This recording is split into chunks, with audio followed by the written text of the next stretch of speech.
So let me tell you a story.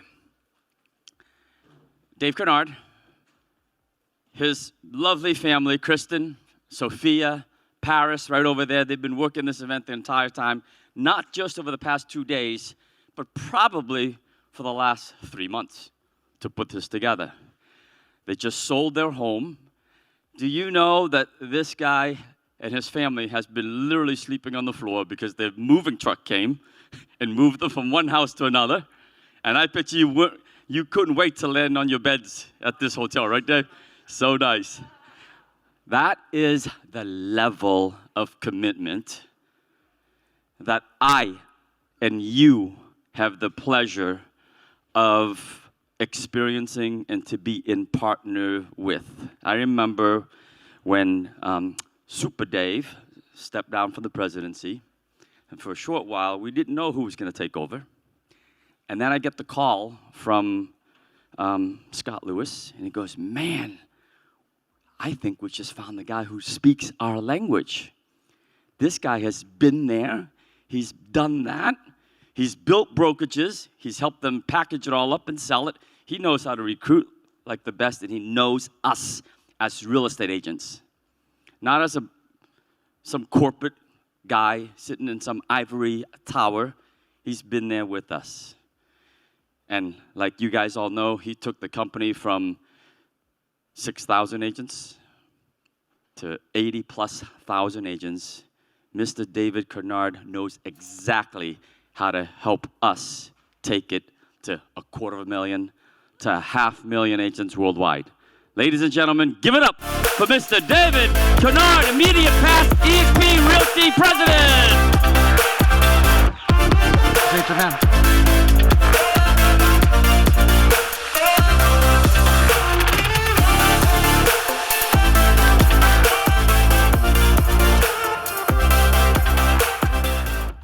So I've got two things to say.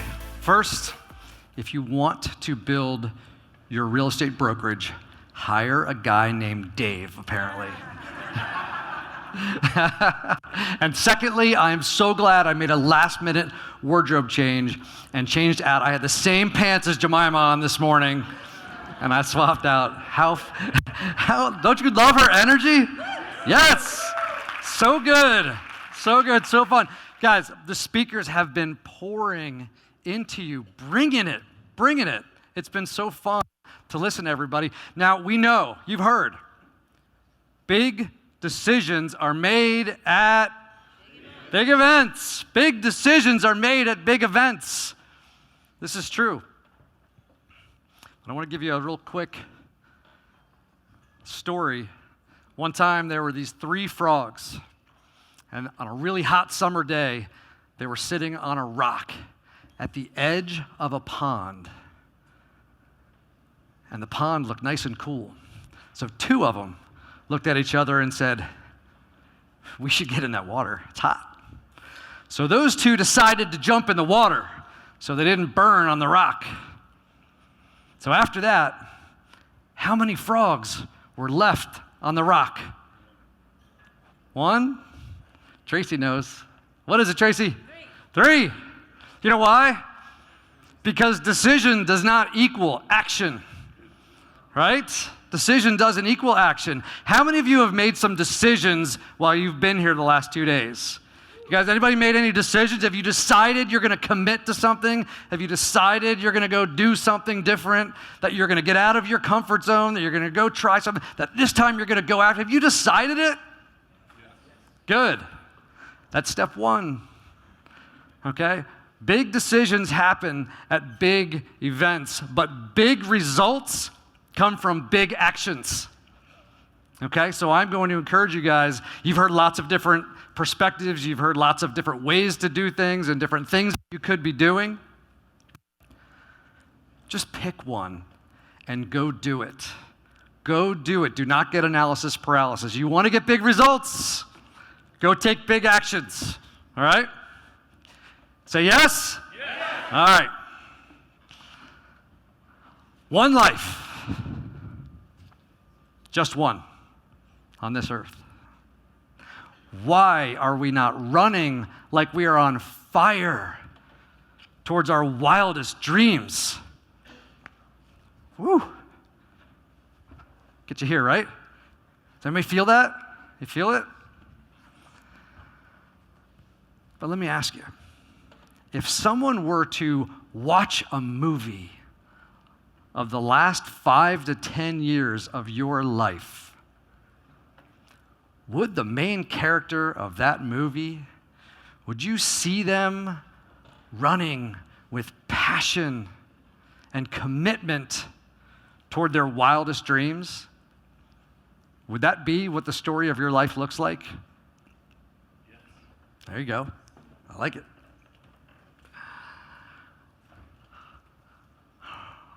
Do you know what your wildest dreams are?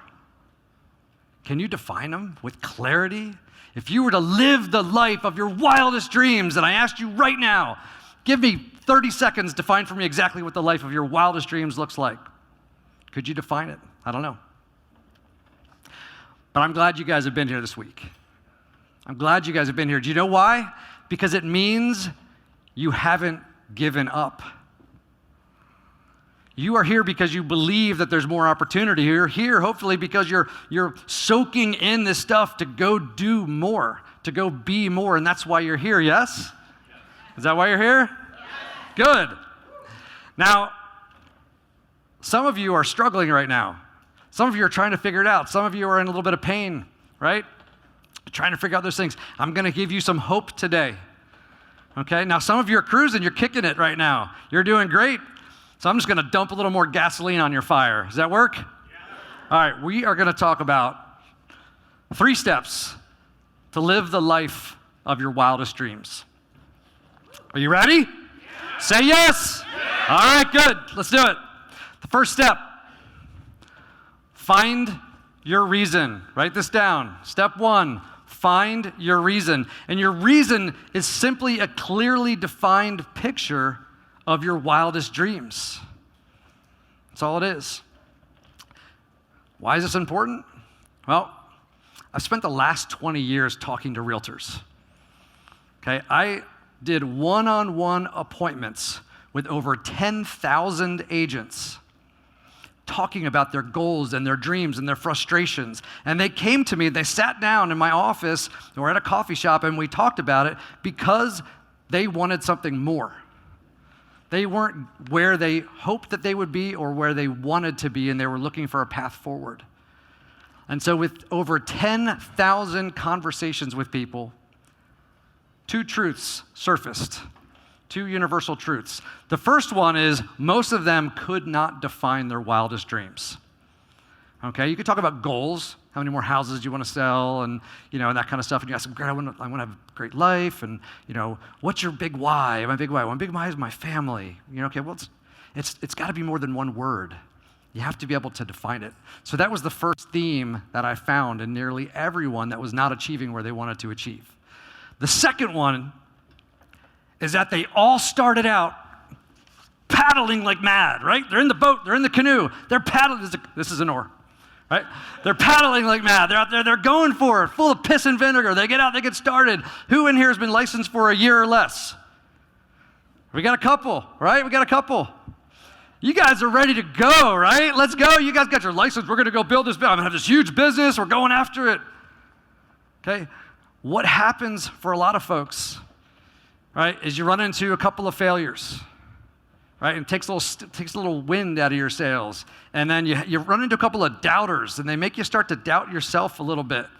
Right? You run into a couple of obstacles, and you lose some steam. And then you get into the doldrums, and the day after day, I'm going to date myself with this, but if you guys remember, time to make the donuts. You guys remember that commercial? That guy would get up, the alarm would go off every day like 5 o'clock, 4:30 in the morning, and he'd hit the thing, and he'd go in, and he'd make every day. It was like Groundhog Day. What happens, right? We start off going, I'm going to make tons of money. I'm going to serve tons of people. We're going to do all this. I'm going to build an empire. And then it's like, I got to make these calls, and then I have to go enter the stuff in the MLS, and I have to go out to meet this person at the property, and it's like, and then every day, and now we start living off of our calendar. We start living off of the tasks that we have, And then slowly, day by day, our oars start to come out of the water, and we put them in the boat. And we are going wherever the water is carrying us. And I got to tell you, I know that lifeless look in people's eyes. When I would sit down and meet with them, and I'd be asking them about their dreams and their this and their that, and you could tell. Or, like, I would say, oars in or oars out? Are yours in the water or yours out of the water? Are you still paddling like mad? Right? Those are the two things that I found. I got to tell you, when I found EXP, or EXP found me, whichever way you want to look at it, I had reached, I'm going to tell you a little bit about my story in a minute, but I had reached a point where I had safety. I had security. I had comfort. Right? I had finally, there was struggle, and I had finally gotten to a point, and I was tired. So EXP opportunity was introduced to me, and I was like, I don't know if I want to go do that again, man. I'm good right now, and I had my family, my kids were at a point where I'm starting to look at college expenses and everything else. So I want to go dive in and risk everything and walk away from all of this comfort and everything else now, and I'm tired. But I got what we call, I don't know if you've coined this phrase or not, but I got EXP-somnia, right? Where it was just, it was keeping me awake at night, the opportunity. And I realized one day, I wasn't tired from struggling. I was tired from settling. I had more mountains to climb, right? If you're paddling towards like an uncertain and uninspiring future, your arms and shoulders are going to get tired. If I'm paddling and I'm paddling and I'm paddling, I'm in the open sea and I see nothing out there, at some point I'm like, oh, this is stupid, right? This just hurts. Why am I doing this? But if you're paddling and you see exactly where you want to be up ahead of you, what do? You lean in, you paddle harder, right? I'm not tired anymore. We were talking about running, right? John was talking about running that race. And I noticed I don't know what he did in the middle, whether he had to stop or anything else like that, but I noticed at the end, he looked like he was running, right? Because what do? You run a long race, and you're exhausted, and your legs are burning, and your feet hurt, and everything else like that, and your brain's telling you to stop. And then when you turn the corner and you see the finish line up ahead, all of a sudden you can sprint practically, right? Boom, you could go for it because you see where you're going. You get that energy. Guys, if you're feeling tired, you got to find your reason because it will give you energy. You got to find your reason. Here's my reason. All right? They're here. Sophia loves this picture. They love all the pictures I pick for them, like put up in social media and everything else. Like, Dad, man, you're killing me. I love this picture. Look, and they're here. They're here. We get to do this here together, and it's awesome. And it's awesome. But man, I get up every day and I know what we're doing. Step 2, write it down. Find purpose in the pain. Now, some people experience pain with a small p, and some people with a big, fat, capital P in their lives. But we're all experiencing pain on this journey. Nobody gets out without it. Some of you might be in the middle of it right now, right? I found that the bigger your reason, the bigger the pain is you go through to get there, right? Anyone who's experienced great success has also experienced magnificent failures and excruciating pain on the way. That's the way it works. But you see, you are a glorious, hand-carved masterpiece of the Almighty God. He made you, right?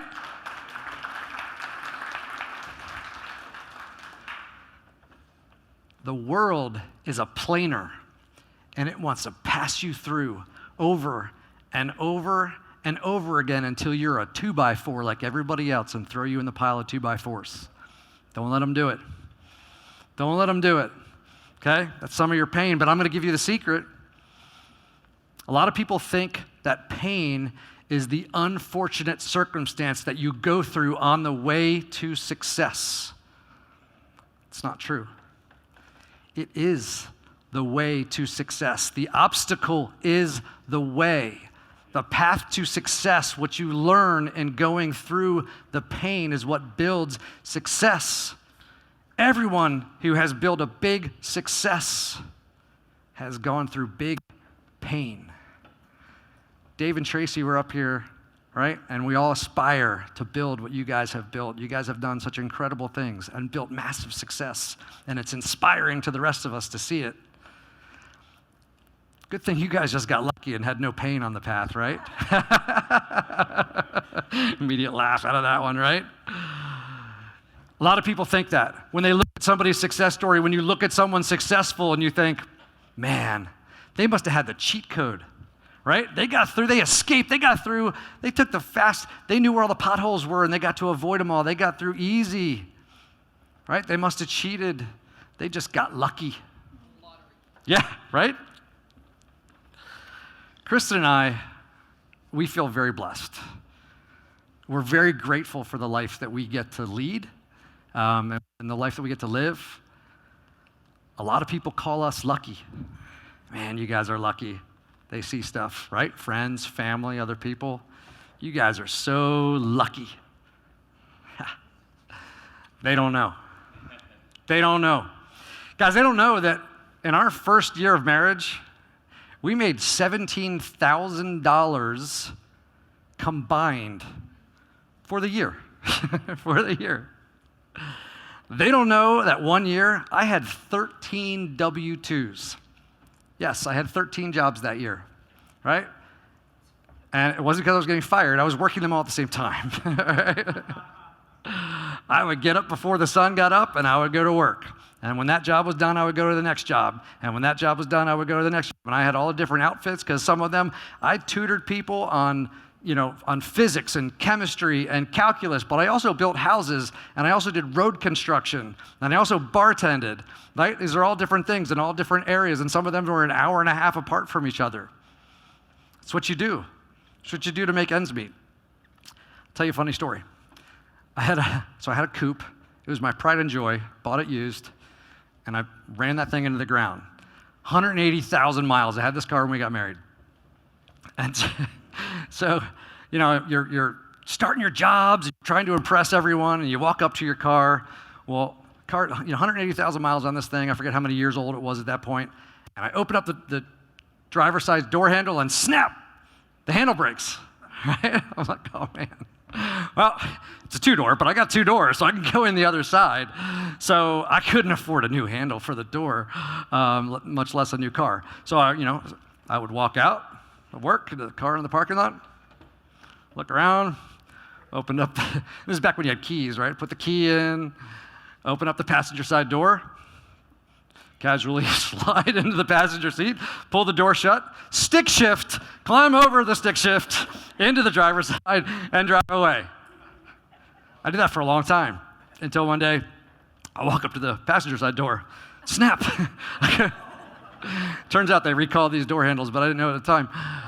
So, but as luck would have it, it was a hatchback, right? So I just fold the back seats down and kept those in. We didn't have kids yet. So let me come out of Safeway, bag of groceries, open up the hatch, put the groceries in, look around, slide into the hatchback, pull it down, climb over all the seats and the thing into the front seat. And I did that for, I don't know, months, 6 months, something like that. So that handle was like $250. I couldn't afford it. I had to put gas in the car so I could get to one of my 13 jobs. But I was lucky. Took the shortcut.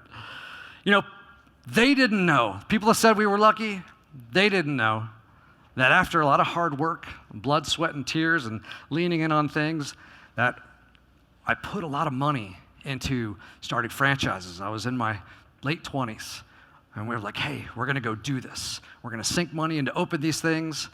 And, at first, I mean, that was Keller Who, right? I owned KellerWho.com for 5 years because nobody knew who the company was. That company had less than 12,000 agents. And Brilliant Me, I bought a franchise, right? Nobody knew who we were. So more money's going out than coming in, and we're building it, and we're finally getting there. I put it in there, and about 8 months in, still more money going out than coming in, but we're going after it. I'm making calls like crazy. And I almost died in a boating accident.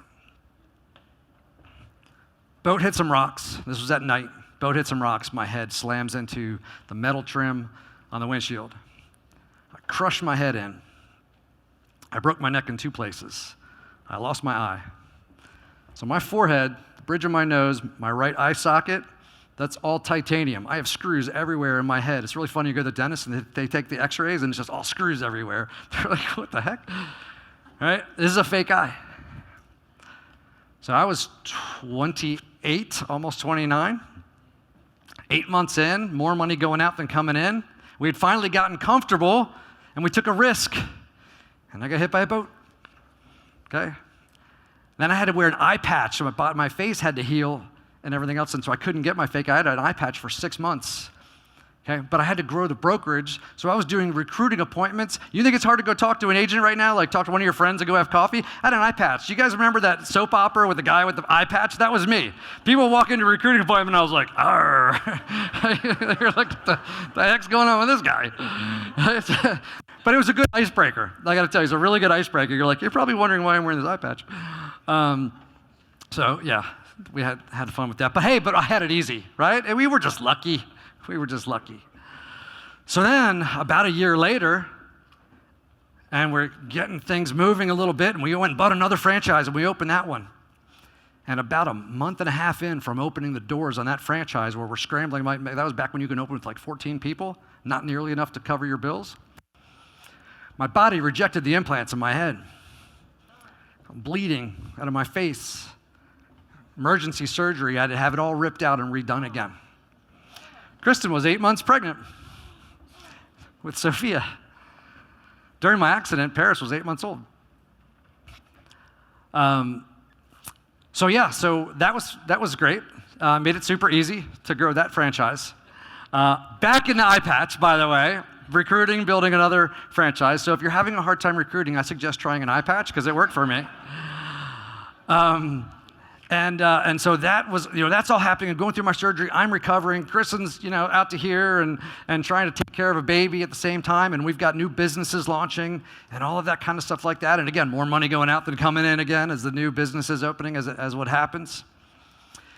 And scheduled C-section, we told family, don't even bother. We'll call you when the baby's born. You can come to the hospital and come see us.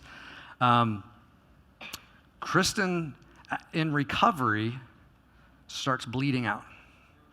So we're getting ready to go upstairs, and all of her vitals crash. Blood everywhere. Hopefully I can get through this one. Blood everywhere. The doctor was already out in the parking garage. Thank God he hadn't driven away yet. They page the doctor. He comes rushing in. They're trying everything. They got her inverted in the bed and all that kind of stuff. And she is bleeding everywhere. Doctor's trying everything. Family friend. So he comes over to me and he said, Dave, we need to go give her an emergency hysterectomy. She's 29 years old. And I said, Doc, if you do that, she's going to live, right? And he put his hand on my shoulder and he said, Dave, I don't know. And they wheeled her out of the room. And I was standing there alone in the hospital holding my newborn child.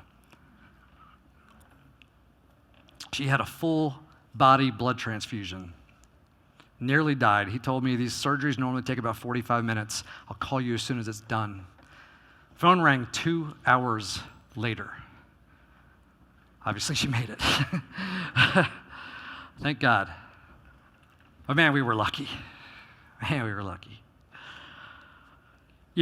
After recovering from those things and getting through all of that, building our brokerages, and we leaned in, right? We were grateful. Having a near-death experience is, it puts a little fire in your belly, right?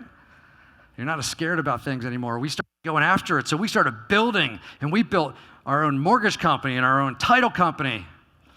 And we were crushing it. We were flying right up until the end of 2007. Yeah.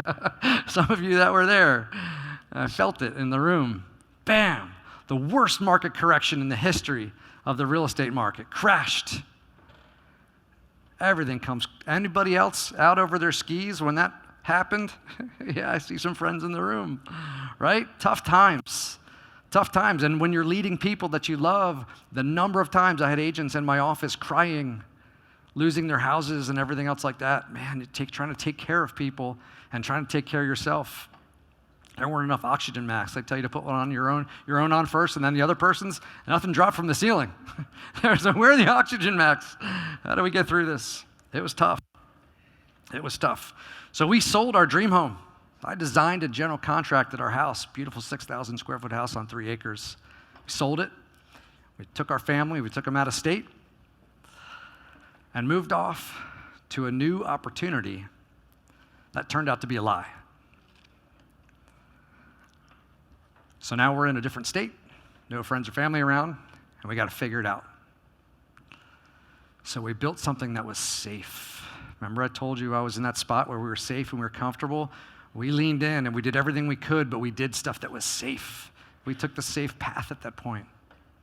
But we built it, and we fought back to be in that spot, and we paid every single debt, right? We had all kinds of buildings, all kinds of leases. We were shutting down market centers that we still owed. We had years left on the leases. I was writing checks for leases for years for companies that had closed and were gone. There was no income coming in from them, but I'm going to do right and make sure that all of our creditors and all of the landlords and stuff got paid. So we took every last penny. It's like we're going to buy the cheap stuff at the store so that we could write a $10,000, $16,000 check to the landlord. So, all along the way, you have your haters, right? You look good, and we had lots of success along the way too, right? It wasn't all pain, but it wasn't all easy. You have your folks trying to pull you down as you're going through it as well. But you could say that we are a lucky overnight success. I calculated it just took us 6,205 nights. Overnight success, baby. 6,205 nights. Oh, you know what? I didn't show you these because I got all caught up in this. This was the first accident. I won't leave it on there too long. This was the market correction. So while we were in these experiences, it felt like we were drowning, right? All we could see was the pain. All we could see was the pain. But near-death experiences and over time, it gives you a new perspective, doesn't it? Right? As you go through time, you go look back on your painful experiences, you got a little perspective from it. They helped us see sequentially how each one of those experiences prepared us for the next experience or the next opportunity. Sometimes we got through the next pain better and we were less scared because of the last one that we made it through. We're like, we can make it through that? I can tell you, things don't hurt nearly as bad now. But they also prepared us for opportunity. When opportunity came, we were ready to take advantage of it because we thought differently, we were looking differently, we were seeing things differently. Now opportunity is everywhere. It is so easy to make money in this world. It's so easy. Opportunity is flying around you at all times. The problem is most of us are like this, right? We just don't see it. We don't see it, but when you go through things like that, now all of a sudden you're not afraid of it. You're looking for it. You're like, oh my gosh, and everything's a blessing, right? It's pretty awesome. So now as we go through new pain, we can see growth, we can see potential, we can see purpose in that pain. When you're in pain now, you can see the purpose for that pain. You can say, I can see why I'm going through this. It just means that God has something amazing for you up around the corner that you are not ready to receive yet, right? He's going to build you into the person that you need to be to receive that next opportunity, all right? You've heard those things where they say, you have to go after dreams that are so big that you can't achieve them till you grow into the person who can. Well, you're not going to grow into, you don't get bigger muscles without tearing your muscles, right? You got to tear them first so they build back bigger. So I'm going to challenge you guys when you're going through pain, and if you're going through pain right now and you're going through things that are just frustrating, I'm going to challenge you guys to look for the opportunity in that pain. I want you to look for the lesson in that pain. Look for the purpose of that pain. Pain isn't by accident. They say, oh, why do bad things happen to good people? Well, they're stretching you. It's preparing you. There's a purpose in it. Don't waste the pain. If you go through the pain and you don't learn anything, it's just wasted. It just sucks, right? But if you get something out of it, then it's awesome. It's awesome. All right, step 3. Don't wait. I'm going to go over Rob. Don't wait. Live now. Live now. How many of you guys play the when-then game with yourself? When I have more time, then I will blank, right? When I have more money, then I will blank. When I sell more houses, then I will blank. When I get in better shape, then I will blank. Anybody play that game with themselves? Yeah, a little bit? All right. Guys, these are all lies. They're all lies that we tell ourselves to justify our inaction and our complacency. It allows us to feel good about not doing the things we know we need to do to get where we want to go. Oh, I am going to, believe me, I'm going to do it. I'm going to do it after this. When this happens, then I'm going to go do it. But trust me, it's going to happen.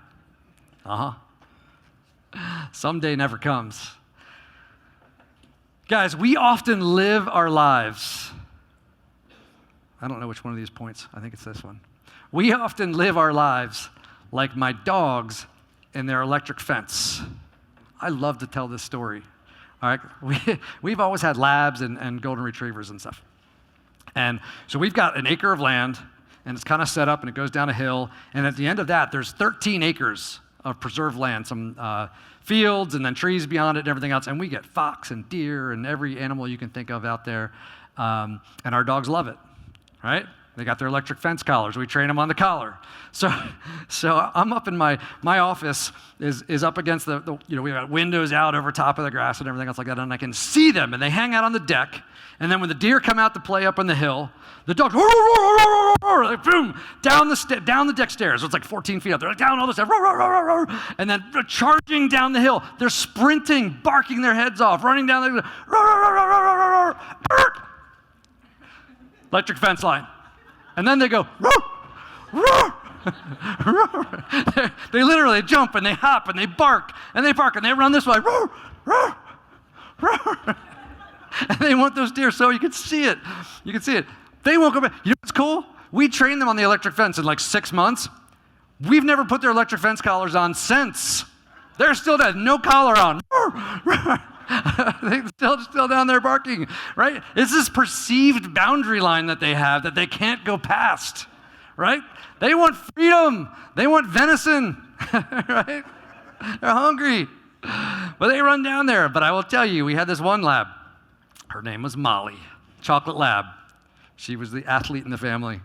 I would watch her from the window of the dogs, Paris, of the dogs. She's like, hey, what about me? I would watch out the window, and every once in a while, Molly, running, charging down the thing, charge down the steps, down through the yard, and she would get up towards the electric fence, and I'm like, here they go, they're going to stop and bark. And then I would see her head would tuck down a little bit, and her ears would tuck back, and I went, oh, shit.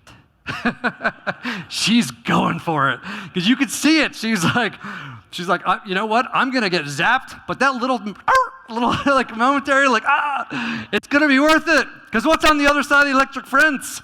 Freedom, baby, freedom, and deer and stuff, things I can roll in the woods. So her ears would tuck back, and when she did that, I was up out of my desk, like, oh geez, I'm running through the house. I'm running down the deck stairs, and I'm running through the yard. I wasn't barking.